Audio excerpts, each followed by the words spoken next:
Hey guys, and welcome back to another episode of Everquest Old School. And in tonight's episode, I am playing my Barbarian Shaman, who happens to be level 5. In fact, he just got level 5 on the last episode. So what I did is I ran back to town to sell all the junk that I had on me, all the rusty weapons and, pelts that weren't worth anything. And if I was closer to East Commons, I probably would hang on to those pelts and see if I could maybe sell them to a player, but we're so far away from East Commons, and not a lot of players come over here to buy stuff. That even if you have things of that sort, if they're not stackable, like bone chips and spider silk and things of that sort, chances are you probably shouldn't hang on to it. It's not really going to be worth it for you to make that run just to sell, or to try to find a teleport to go over there. So I just sold most of it myself, but I had enough to buy a good portion of my spells, and these are the spells I just got. Now there's a few others that I didn't have the cash to buy, so I will go back and get those eventually, but we got Summon Drink, we got Gate. Gate is an amazing spell that you should get very, very used to having up on your hotbar.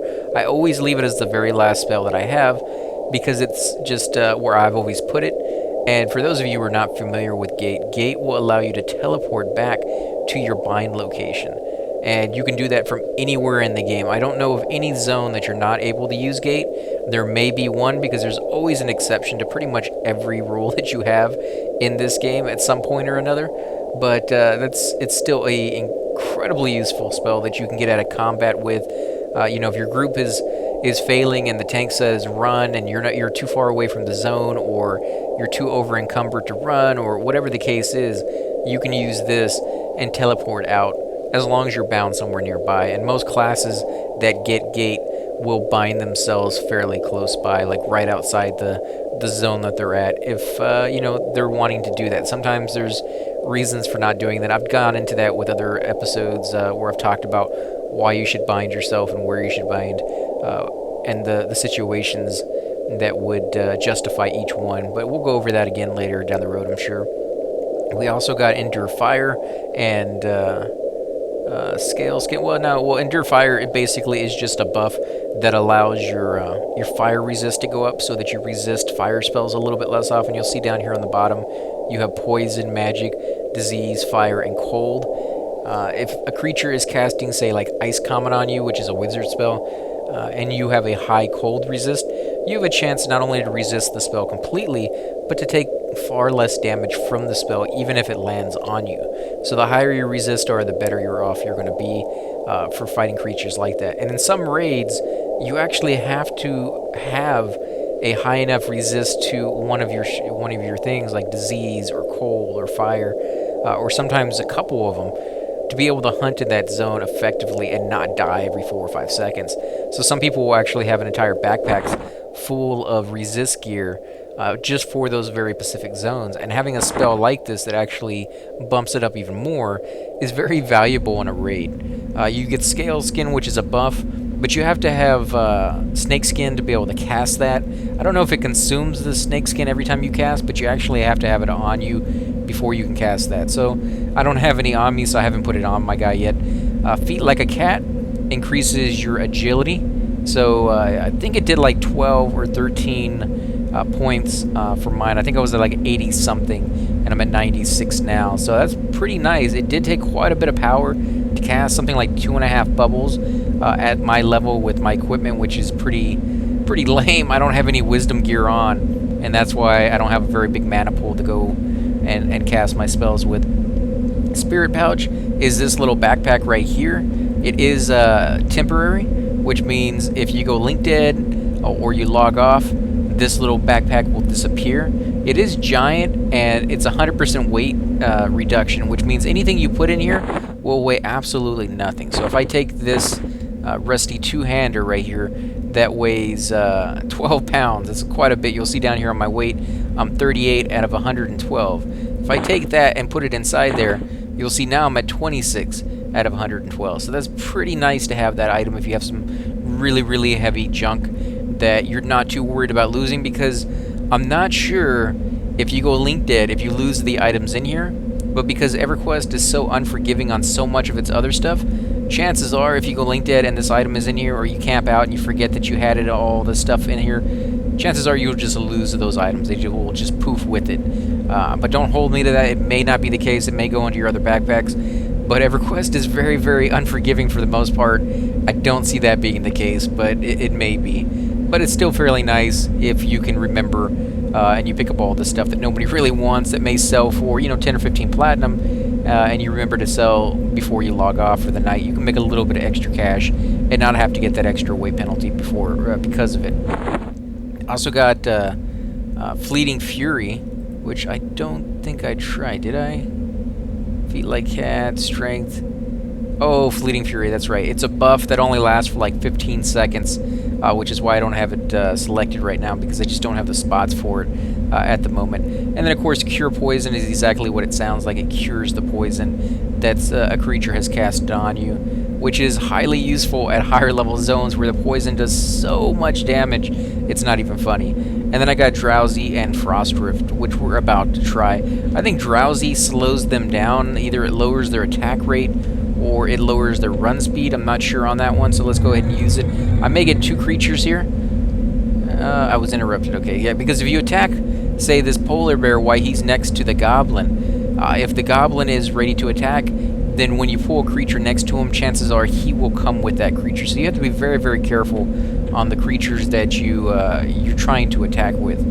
Now let's go ahead and try this again. Now I did get a message on one of the comments on one of our videos letting me know that the body pool, which is what I referred to before in some of my episodes, where instead of using a spell, instead of using an attack, instead of using your bow or anything like that to pull a creature, you do it with just your body. You just run up close enough to it that you get aggro from proximity alone, and then the creature starts running after you.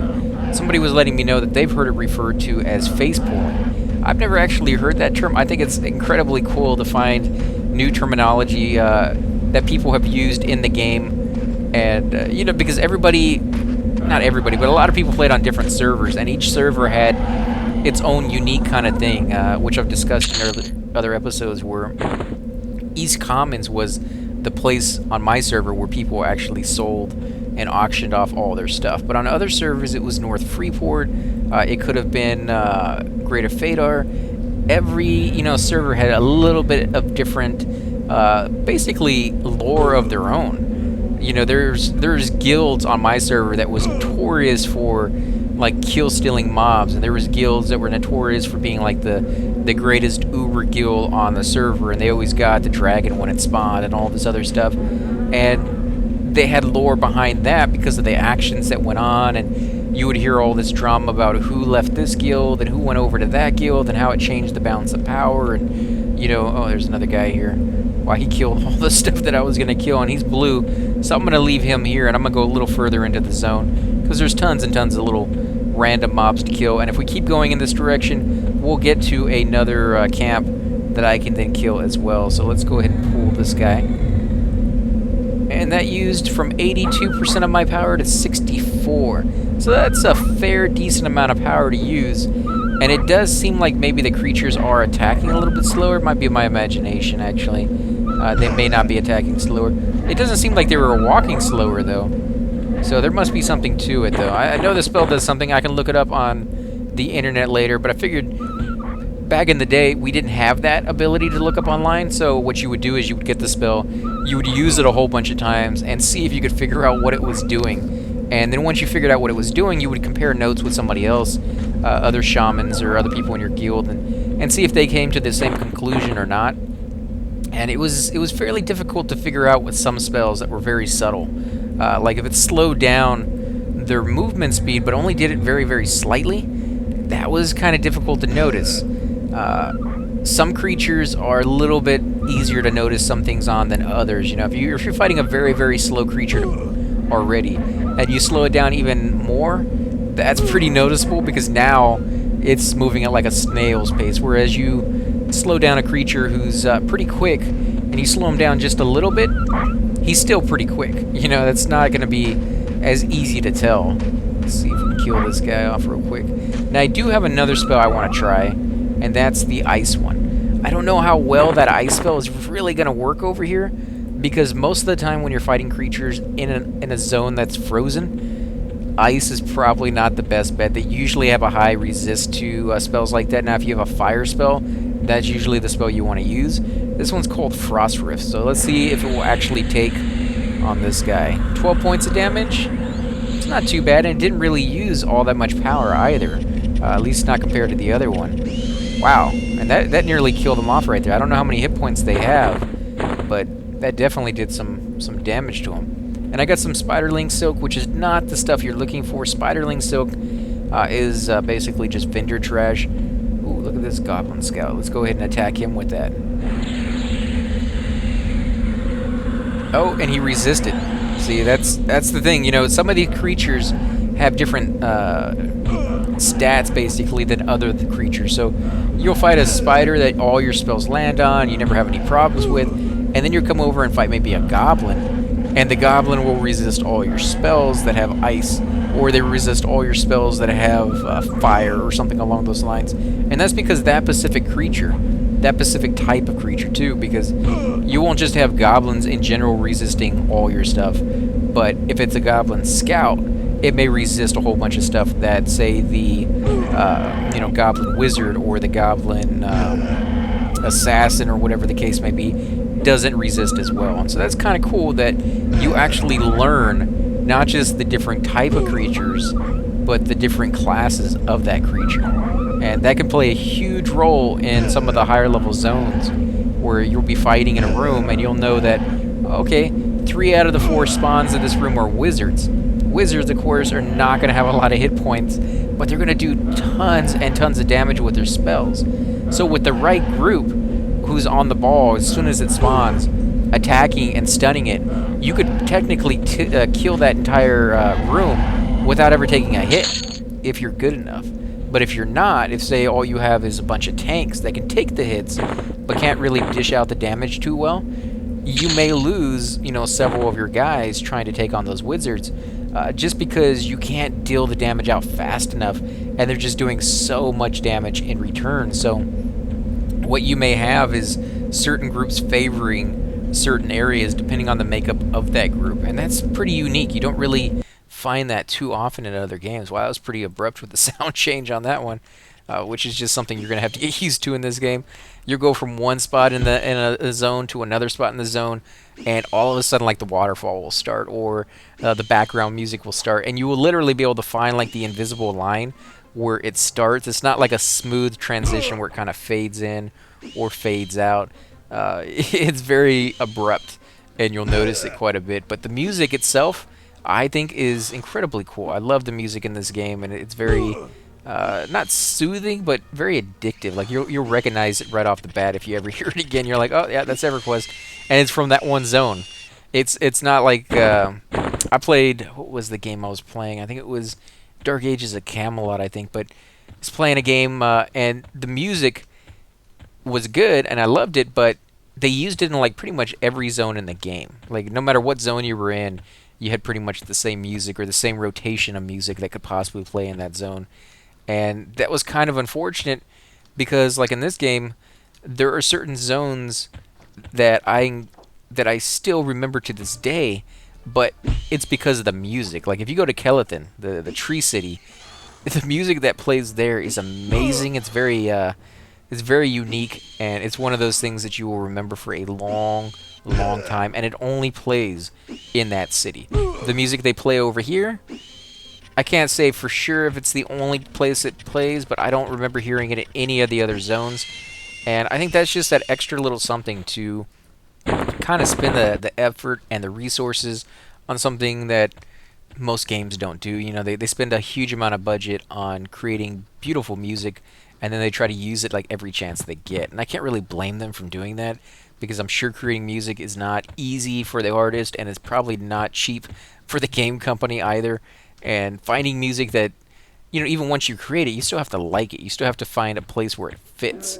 And if you go to, like, Lava Storm, you want music to go with a zone that, has lava all over the place and is very, forbidding, and just kind of like this evil, heckish landscape that's just, I think we're going to get the snow pup if we get too close.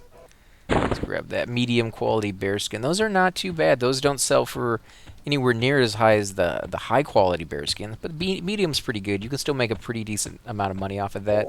The low quality bearskins are pretty much the cheapest, and then of course you can always get the quality bearskins, or the bearskins that have no quality whatsoever. They're just simply bearskins. Ooh, a couple corpses over here, and he still has his equipment on him. I think this guy still has equipment on him as well. Yeah, he still has a sword in there. And we are over here next to the zone line. I think we might be able to zone in and try it out. Now, we're level 5. We'll see if any of the guards are up over here and see how well we do against those guys. It should be pretty good experience. I've heard of people sitting here camping the gnolls at the entrance to this zone. But every time I come over here, they're dead. You know, anybody who's running through usually kills these guys fairly quickly. Ooh, the fog just moved in. Wow, you can see right there, that is what the fog does to your visibility. And you'll see why people kind of, in certain zones, will either sit at the zone entrance and go AFK for a little while and wait for the fog to kind of dissipate and move away before they move in. Oh, there's somebody right here, and he's blue. Well, he's lower level than me, so I'll let him have it. And he does look like a newbie, too, because he has very, very little armor on. In fact, I didn't see any armor on him, which is kind of like my guy. He's running around with a kilt and no shirt, which has to be so cold. I feel so sorry for this guy. I can't imagine running around with a kilt when it's snowing outside. It's not good for any part of your body, but especially not that part of your body. And that's just crazy. So we will get him clothes eventually, even if it's just going to be like leather or something like that. I think anything at this point, even cloth, would be an improvement over running around without a shirt on in the ice cold. But he is a barbarian, and you know, the lore or the fantasy of barbarians is that they love pain and they love war, and they're very start and hardy people. And he's yellow. Well, he actually has a pretty decent amount of stuff on. He has that cool looking cap that I can't wait to get with the bear head on it. Gotta be careful here, though, because there are several creatures that spawn right here at the entrance, like one over here in this room. I think there might actually be 2 in this room, and there's a few more down this way as well. And it's kind of easy to get turned around in here if you're brand new. See, there's one right there. Let's see what level he is. He's yellow.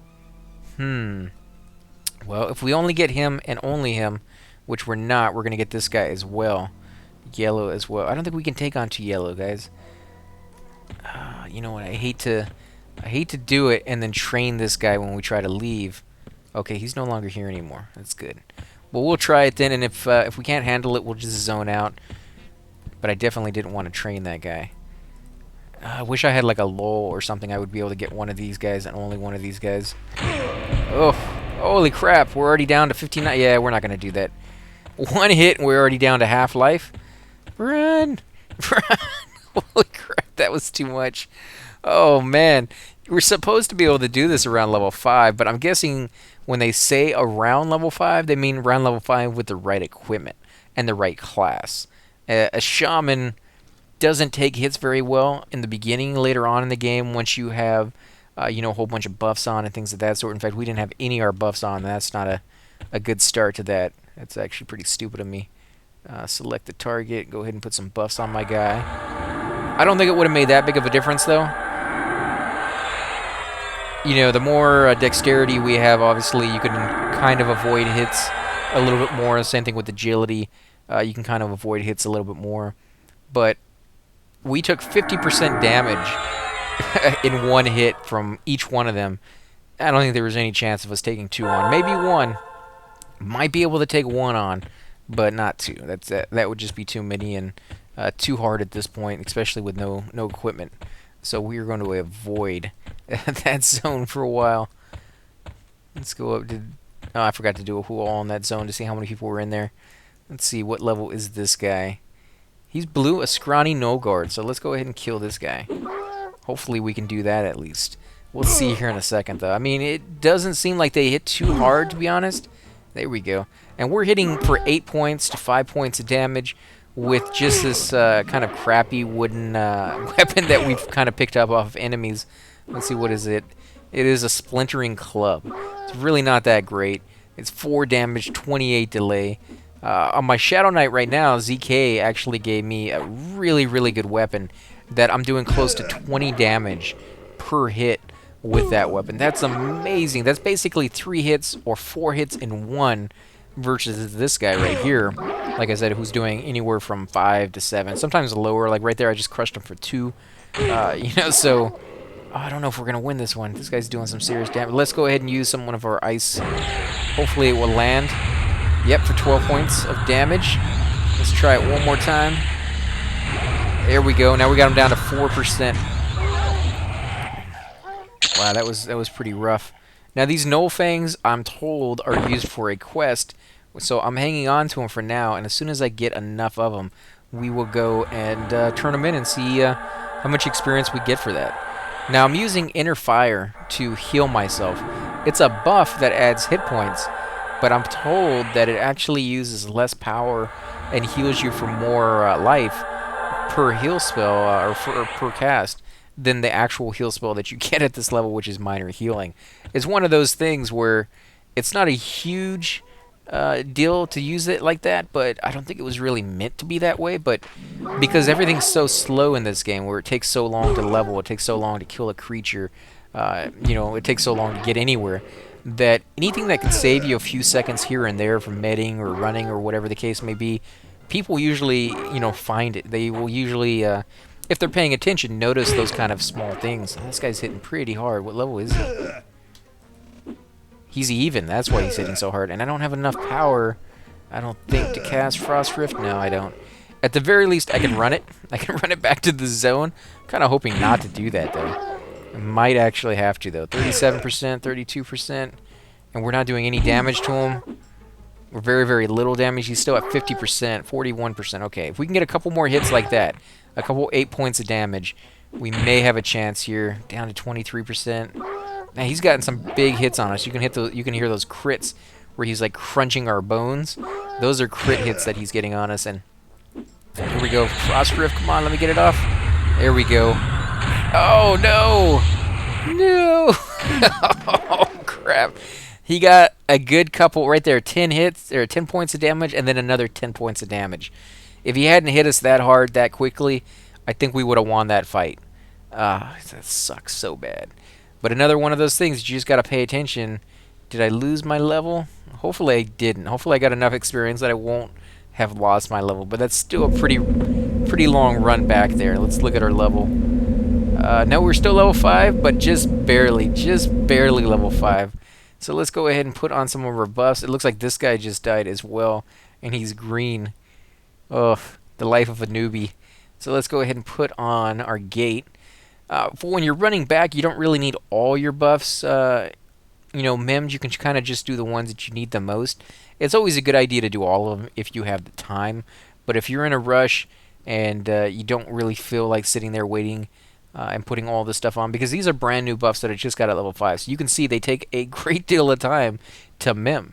If I was, say, level 6 or level 7, they would take a little bit less time to put back on, and I could fairly quickly mem all this stuff and be on my way. And the way I have my book set up right now is not very efficient. I try to do this for you guys so that you can see all the spells I get at a certain level. But normally what you want to do is have all your spells that you actually use on a daily basis in your group on one page, and then have all the spells that you use solo on another page. And then you can have, if you are one of the classes that have a great deal of buffs, you can have all the buffs that you will put on your group on another page. And that will allow you to go through your spells rather efficiently and very, very quickly find the ones you're looking for. Like right now, if I wanted to find a buff, I'd have to go and be like, okay, what level did I get that buff at? Was it level 1? Was it level 5? Was it level 7?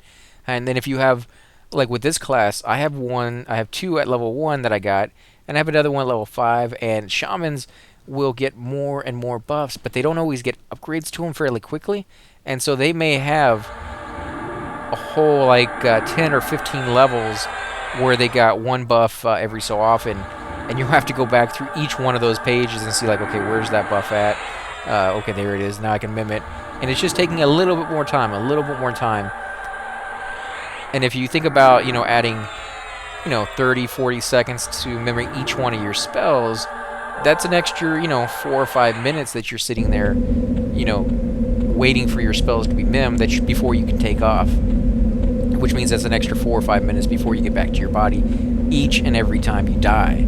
And if you die 3 or 4 times in any given day, that's 15 minutes basically you wasted looking through your book that you didn't really have to. You didn't have to waste that much time in. So it's just one of those things where you need to, or you don't need to, but if you want to, you can optimize the amount of time you spend on this game as efficiently as possible, because again, it is one of those ones, or that type of game that takes a long time to do anything, and you really don't want to be dragging your feet if you can avoid it. I mean, you don't have to be, going full blast, most efficient that you can possibly be at every second of every time that you're on, because that's going to be exhausting, and you're not going to have a good time if you're, constantly trying to be the best you can be every second of every day on this game. Now, there are people out there who do that. They're in like the top rating guilds, and every moment that they're on, they're constantly pushing themselves to the limit of what they're capable of doing and what the guild is capable of doing. I think this is a dead end. I think I always make the same mistake and come down this way, and it ends up being a dead end, but we'll see here in a second. That's fine if that's how you want to play, but you don't have to. There's days where I log on and I'm like, I just want to I want to have a nice, relaxing day, and just kind of, Vengeful Soloist, gotta stay away from that guy. And just be like, I want to have a nice, relaxing day, and just kind of kill some stuff and not really worry too much about, too many things really on the game, and that's perfectly fine. There's plenty of things you can do. Soloing, I find, can be either very relaxing or very stressful, depending on the class you're playing and the creatures you're trying to solo. If you go in and try to take on... is this an opening over here? Yeah, I think it is. If you go in and try to take on a spot that has like 4 or 5 creatures in one area, and you have to pull all 4 or 5 at the same time, ooh, vengeful. Hopefully that guy did not see me. Otherwise I'll be dead here in a second.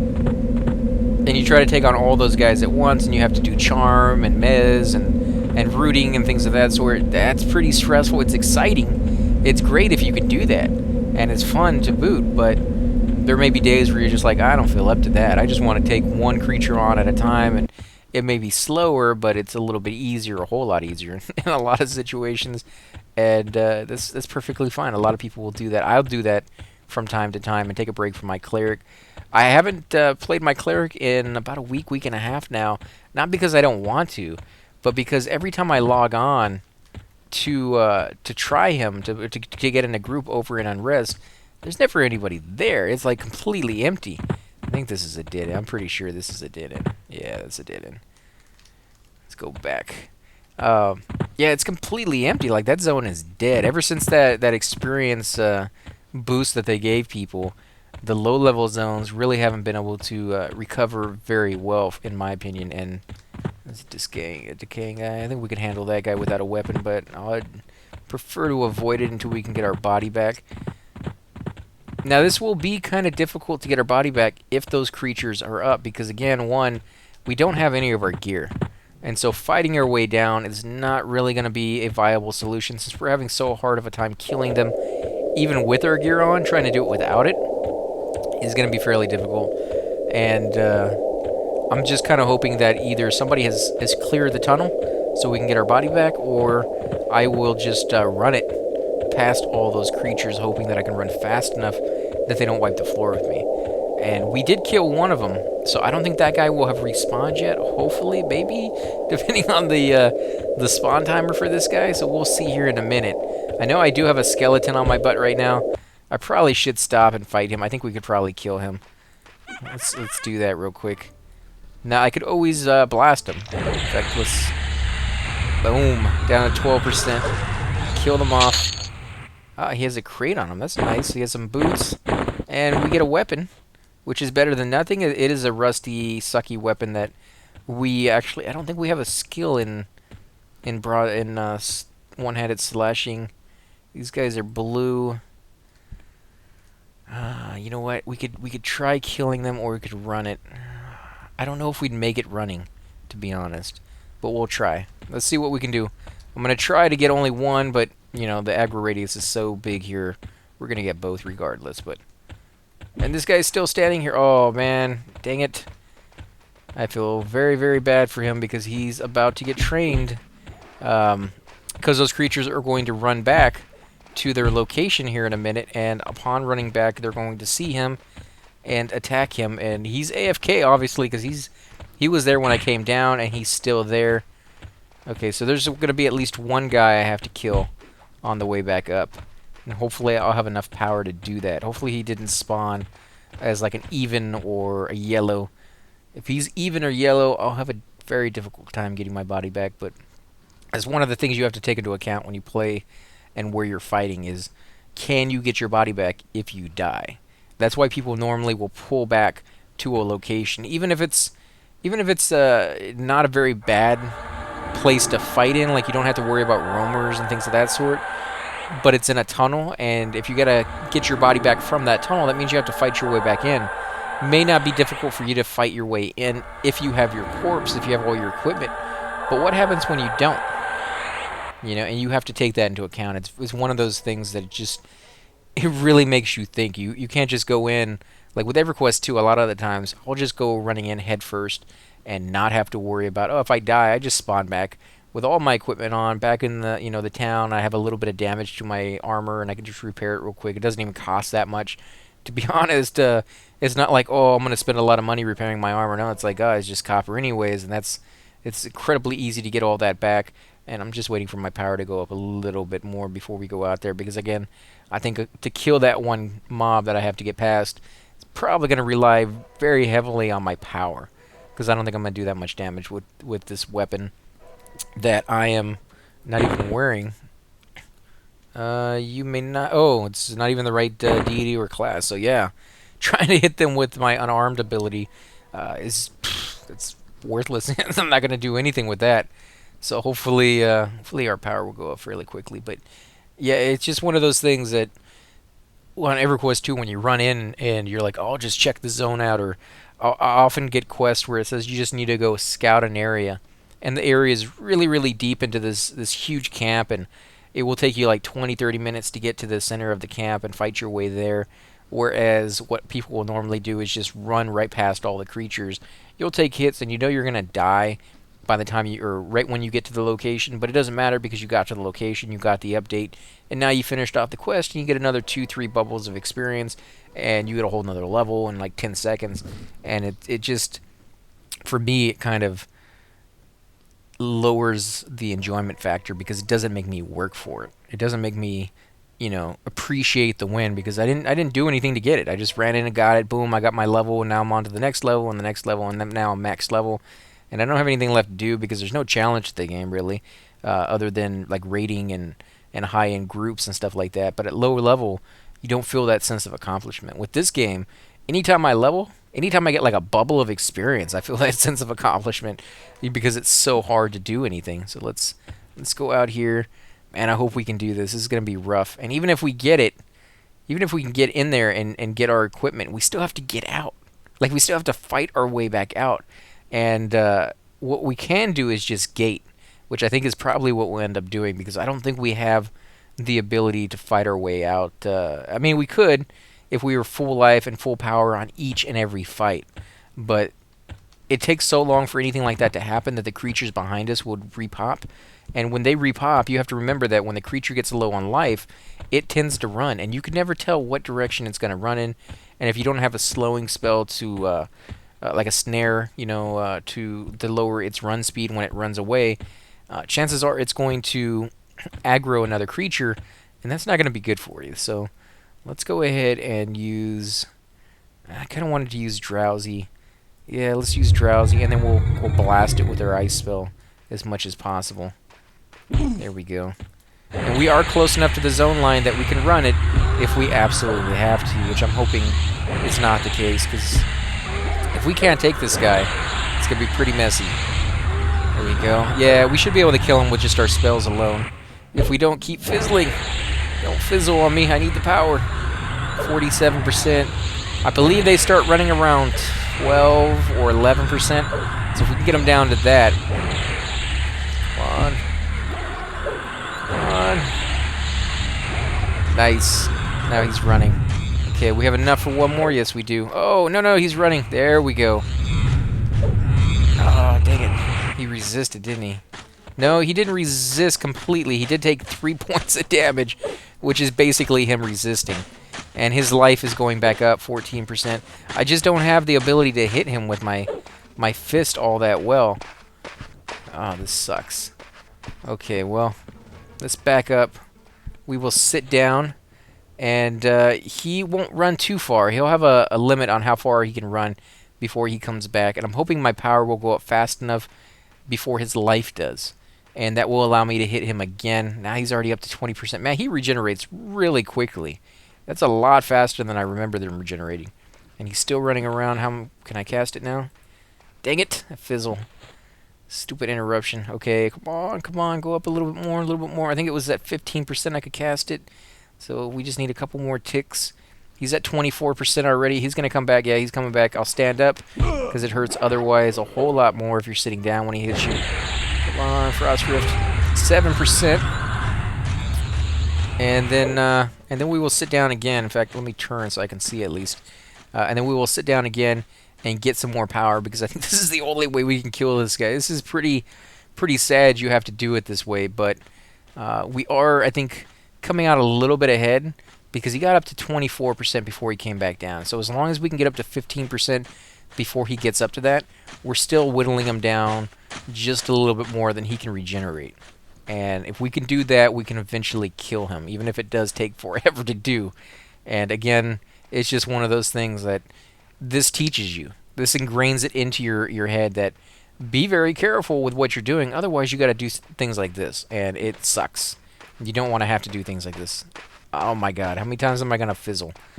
Is this going to be a problem if I keep fizzling? But again, it's a brand new spell, and man, he's already up to almost 24%.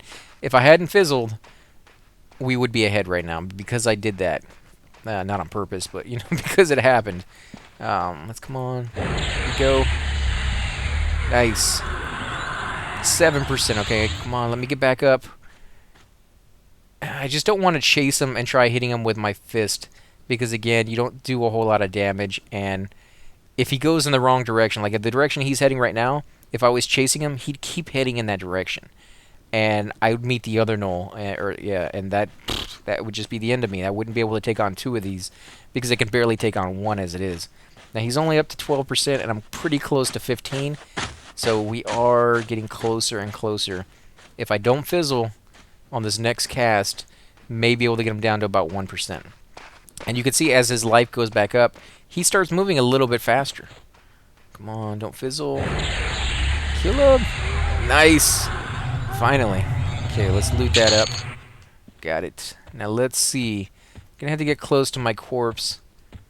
Now what I'm gonna do is actually just drag it here by doing /CORPS, and I drag my corpse here. And now I can loot it, take all my goodies off, and I don't think I have enough power to do gate yet.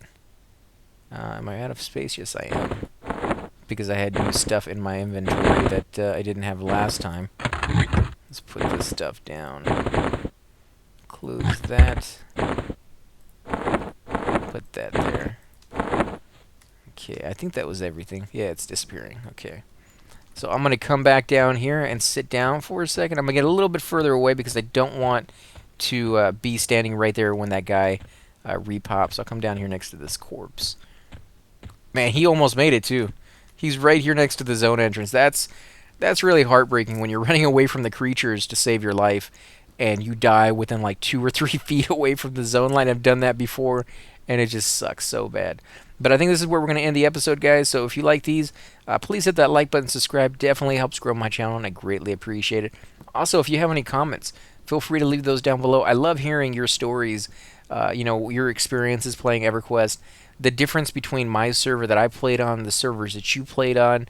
This server that we're playing on now, P99, people have come over from all sorts of different places, and we've kind of like merged all those experiences into one, and it's an amazing feeling, and to see that and be part of that, and just talk to other people that had different experiences, but along the same way because it was the same game, just a different server. And so different things happen because of that. And I love hearing your stories on that. And I try to share them every chance I get on the videos as well. So again, leave those comments, and I will definitely reply to you and talk about some of the stuff that you guys mentioned down below, like that face pooling, which I was not even aware was a term, but that's pretty cool. Again, guys, thanks for watching, and I will catch you next time.